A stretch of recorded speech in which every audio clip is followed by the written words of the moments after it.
This is Late Night. We hope you're doing well. And now, if you don't mind, we're going to get to the news. Today was Groundhog Day, and Punxsutawney Phil predicted 6 more weeks of winter when he emerged from his burrow and immediately shattered.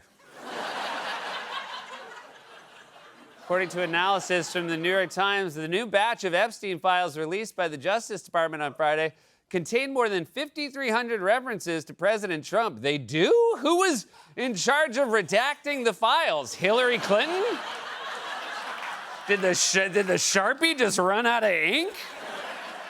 That's right. The Justice Department released more documents from the Jeffrey Epstein files, including 180,000 images. And I just got to ask, what's with all the pictures? I'm not trying to help anyone be a pedophile. I'm just saying, if I were going to a sex island, I'd hope it was a phones off kind of deal. These guys took pictures like they were making a coffee table book. According to newly released documents, Jeffrey Epstein corresponded with New York Giants co-owner Steve Tisch and appeared to connect Tisch with women. The Giants haven't been this embarrassed since, well, recently, but still. You never get used to it. According to the same documents, Elon Musk appeared to ask Jeffrey Epstein in 2012 if he could visit his island and said, quote, "What day night will be the wildest party on your island?" I don't know, if I had to guess, the day you leave? President Trump criticized the Grammy Awards in a post early this morning on Truth Social and said the ceremony was, quote, "virtually unwatchable." And that's saying something, coming from the guy who sat through Melania twice. President Trump also threatened to sue Grammy Awards host Trevor Noah for joking that Trump spent time on Jeffrey Epstein's island and said, quote, "It looks like I'll be sending my lawyers to sue this poor, pathetic, talentless dope of an MC. Unfortunately, his lawyer showed up to the wrong Grammys." I think those Grammys seem too happy to see him. Oh, look, Rudy's back. That's right. President Trump threatened to sue Trevor Noah for joking that Trump spent time on Jeffrey Epstein's island and said, quote, "Get ready, Noah. I'm going to have some fun with you," which, not for nothing, sounds like something you might hear on Epstein Island. So. When asked last week what audiences will feel after watching First Lady Melania Trump's new documentary, President Trump said, quote, "It really brings back a glamour that you just don't see anymore. And Lord knows he's tried."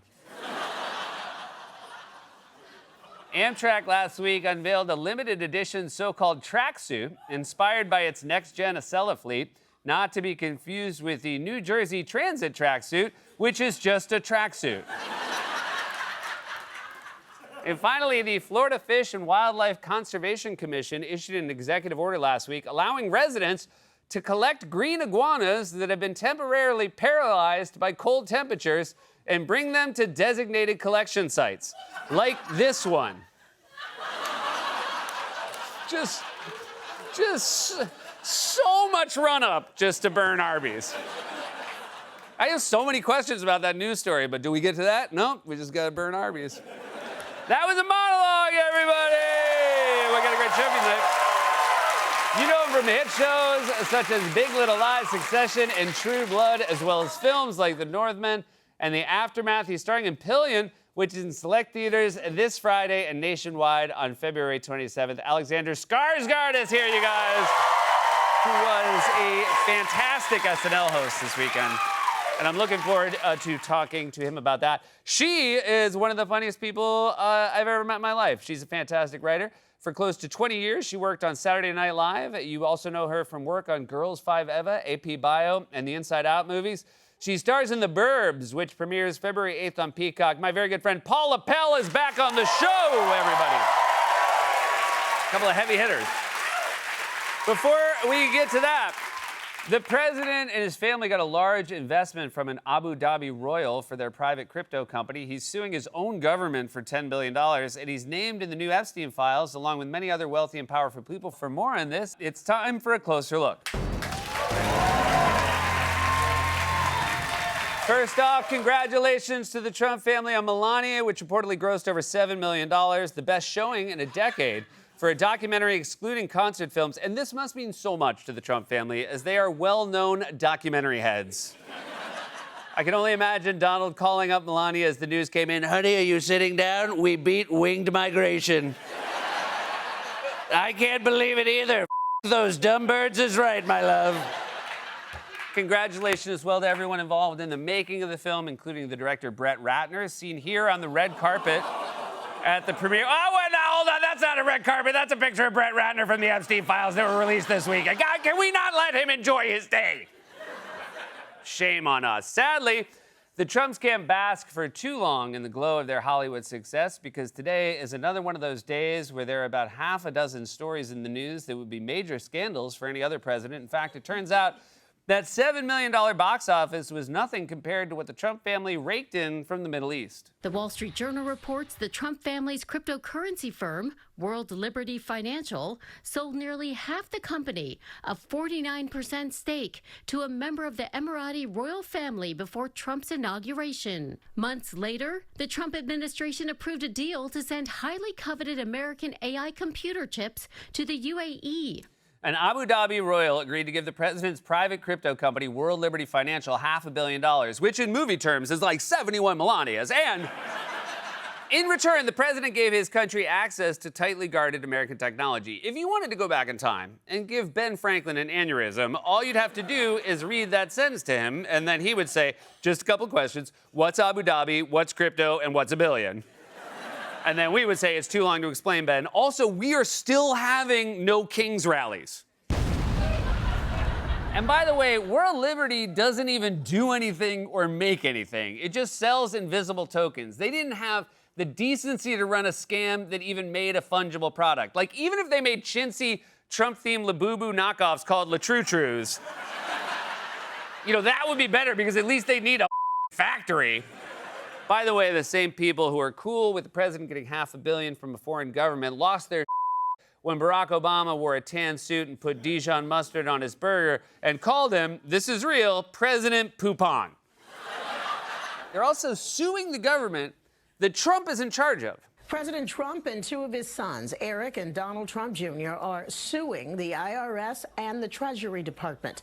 The lawsuit stems from what they say was the unauthorized disclosure of the president's tax information during his first term. An IRS contractor pleaded guilty to that. The Trumps are seeking $10 billion in damages. $10 billion? You know how you know a lawsuit is bullshit? When you sue for a cartoonishly large and round number. $10 billion. His total IRS budget is projected to be around $11 billion.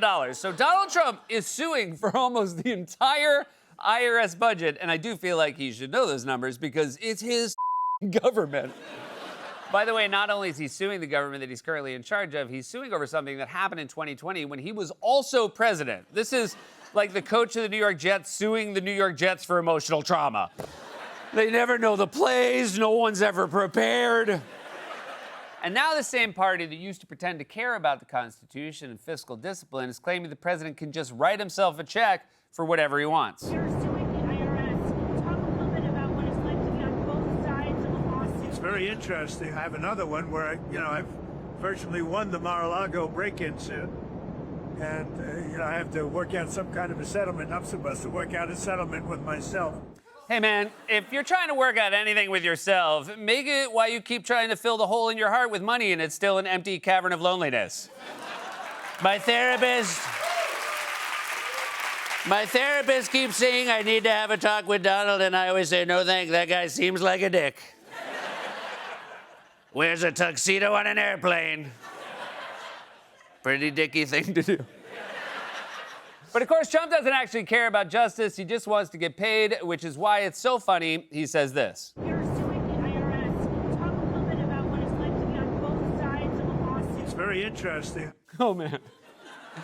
He makes it sound like he's drawn to this lawsuit because of the intellectual challenge. You know, it's very interesting. It's fascinating, really, because there's one outcome where I don't get money and another one where I do, so there's really no telling which way I'll land. So the president wants to give himself $10 billion of taxpayer money, but the country doesn't even have time to focus on that because he's also arresting journalists and sending his masked paramilitary force to violently occupy American cities, and his own intelligence director was seen mysteriously lurking in the shadows during a raid at an elections office. This week, an unprecedented raid unfolded in Georgia when the FBI carried out a search warrant Wednesday at an election center in Fulton County seeking 2020 in-person and absentee ballots, tabulator tapes, and voter rolls. And while agents loaded up boxes with these materials, photographs showed Tulsi Gabbard, the director of national intelligence, in other words, the United States' top spy leader, was on the scene speaking on the phone. She was seen literally creeping in the shadows of the Trump administration's latest abuse of power. That's Gabbard last night at the edge of a loading bay at the elections office of Fulton County, Georgia, while the facility was being raided by the FBI. This brings us to a segment called Seth Has a Very Complicated Question.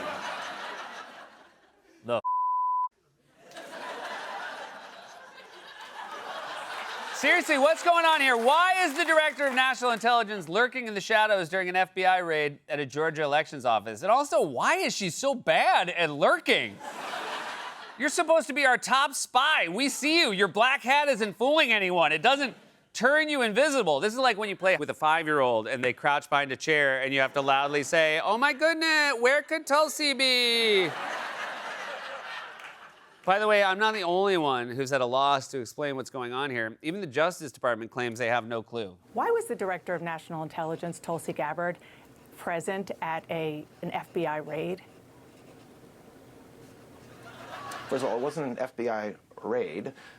It was a search warrant being executed by FBI agents in the middle of the day. Well, why was she there? And secondly, I don't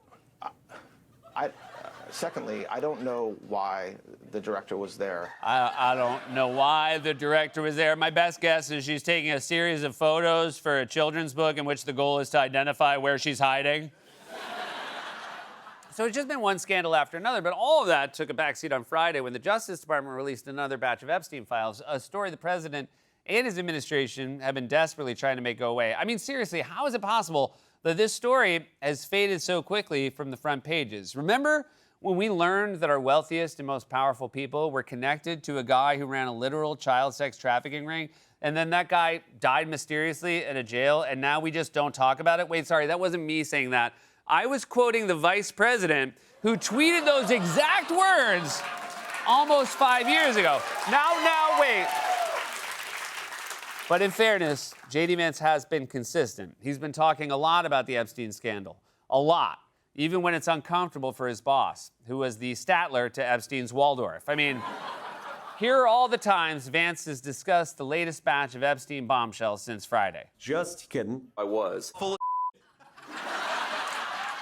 These latest Epstein files are truly shocking. They reveal a world of wealthy and powerful people on both sides of the aisle who were deeply connected to a notorious sex trafficker and who lied about those connections. That includes prominent Democrats and Republicans, among them the president and several of his closest allies. The Justice Department's final Epstein files release, the revelations we've uncovered so far, and the big names mentioned, including Elon Musk, former President Clinton, and President Trump. There's also a huge blast radius of so many people. Bill Clinton, Howard Lutnick. The files released today indicate President Trump's current Commerce Secretary, Howard Lutnick, apparently did plan a visit to Epstein's Island. You have names like Bill Gates or Larry Summers. Billionaire Richard Branson shows up in the files too, hosting Epstein twice and exchanging friendly emails in 2013. New York Giants co-owner Steve Tisch shows up hundreds of times. In a number of emails, Musk and Epstein seem to be discussing plans for Musk to visit Epstein's private island in the Caribbean. In one 2012 email, Musk asking, "What day night will be the wildest party on your island?" You know, sometimes I think Elon Musk is a lump with no charisma, but then he writes a line of poetry like, "What day/night will be the wildest party on your island?" And I stand correct. What day, night will be the wildest party on your island is not a question you should ever ask anyone, but especially not a guy who, at that point, was already a registered sex offender. You're being about as slick as Tulsi Gabbard at an FBI raid. We're living in MAGA's warped world where everything is upside down and nothing matters except who has power and who does not. They hail violent January 6 rioters as heroes and call peaceful ICE protesters domestic terrorists. Hunter Biden sells a painting. They say he's part of a crime family, but the Trumps sell half a Bitcoin company to an Abu Dhabi royal, and it's just businessmen doing deals. The feds raid Mar-a-Lago looking for stolen classified documents and find them. And MAGA calls that lawfare, but the feds raid an election office looking for non-existent evidence of a disproven conspiracy theory, and they say it's just the normal course of investigation. The government rounds up children and families and citizens and claims they're going after the worst of the worst, while at the same time they cover up for wealthy and powerful elites named in the emails of a guy who is actually the worst of the worst. All they've done is proven once again that they believe in nothing other than power. Our elites and institutions have lost all credibility. Their only consistent principle is that they are full of. This has been A Closer Look.